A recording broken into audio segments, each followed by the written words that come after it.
If you're at a point in life where you're considering spicing it up with a sports car or a motorcycle, I'm going to make the case for doing it with a racing bicycle, a high-end racing bicycle. If you have a little extra time in your life and a little extra money and you'd like to have a lot of fun, a road bike is a good choice for you, and this is why.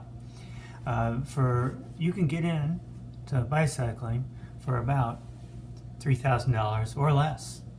If you were to go with a sports car, you're looking at $33,000 for at least for a capable sports car.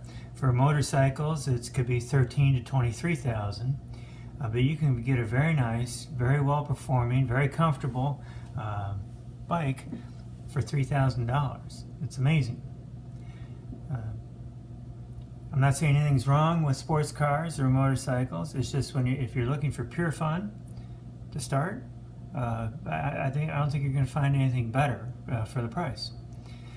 Sports cars and motorcycles need to be used almost every day, or at least a couple times a week.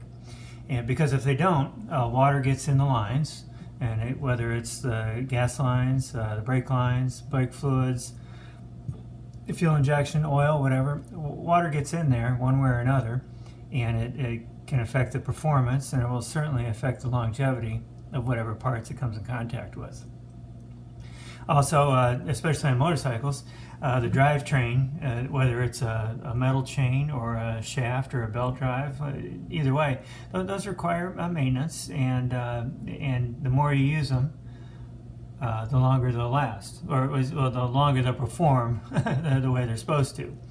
All right, motorcycles, even though they're a more affordable entry into motorized fun, they require a lot more maintenance on a regular basis. You're going to be getting tires sooner with a motorcycle. You're going to have to replace chains sooner. You're going to have to change the oil quicker on motorcycles. They just require more regular maintenance compared to other things. Also, whether it's a sports car or a motorcycle, there's no monthly insurance. You don't need to get a special policy for a bicycle. All right, in your neighborhood, there may not be the space for you to park an extra car or a motorcycle, or you have to pay extra to do it. In some neighborhoods, they have covenants or provisions, homeowners associations. That say you cannot do automobile maintenance in your driveway. Right or wrong, they don't allow it. With a bicycle, you can do it inside. You can do it in your backyard. You can do it on the back porch. All right, there are even pictures on the internet of guys doing it in their bathtub. Okay. Also, there are no noise ordinances against bicycles. Some communities outlaw Harleys because they simply make too much noise, and I understand why. There's also on a bike, the most you can do on a bike really is about 25 miles an hour on flat ground. Certainly higher if you're in good shape or you have an aerodynamic bike. And even downhill, really 40-45 miles an hour is about all you can do safely downhill.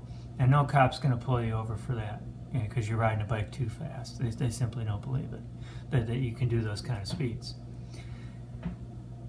So, also with bicycling, while there are accessories, and you do need special shoes and gloves and equipment and clothing to ride a bike, it's nowhere near what it is for a motorcycle.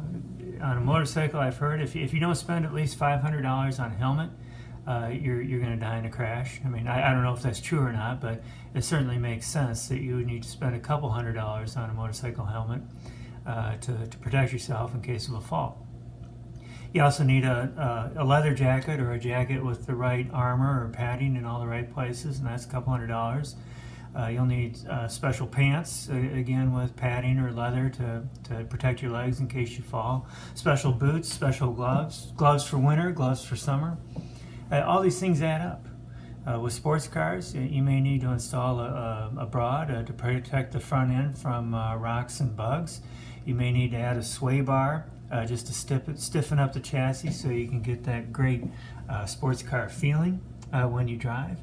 You may need to install special seats to hold you in place when you're going through a high G turn. Okay. Not that any of this is wrong. I'm not knocking it, and I love when I have a chance to do those kind of things in a sports car or a motorcycle. But on a bike, you can get that just about every day without that much special equipment. You don't have to pay for track time, right? You can go out and do this in your neighborhood, or a short ride or a short drive to somewhere quiet and safe to enjoy those kind of thrills. Also, with bikes, you don't have to ride them every day. So if something happens in your life or your work and you're not able to ride for a week or even 3 or 4 months, you can come back and that bike is going to be in good working condition, pretty much the same way it was the time you last hopped on it. Right? I think bicycles are a great way to add a little spice to your life for not a lot of money. All right. Also, it does keep you in shape, does keep you active, and best of all, there is a pretty good community for bikes. People like to get together and talk about them. It's a great way to socialize. There's nothing cooler, than riding your bike for an hour or so, stopping off for a coffee or a pizza or something, and then hopping back on your bike and riding home. I think that's a lot of fun. It's very European. And it's something you can do right here in the U.S. Almost year-round. I mean, here in Minneapolis, even in the dead of winter, people are riding their bikes to work in minus 15 degrees in the snow, on the ice. So it certainly is possible, even though it might be a little uncomfortable for a while. Okay, well, my name is Brad with Road Azul, and I'm dedicated to keeping road bikes alive as a viable form of recreation. I particularly love steel frames. I like wool jerseys, so I'm kind of retro in that sense. There is a lot of good technology out there, and there's a lot of old technology that works just as well. So stay tuned to this channel, and I'll keep you more informed about all these things over the coming weeks and months.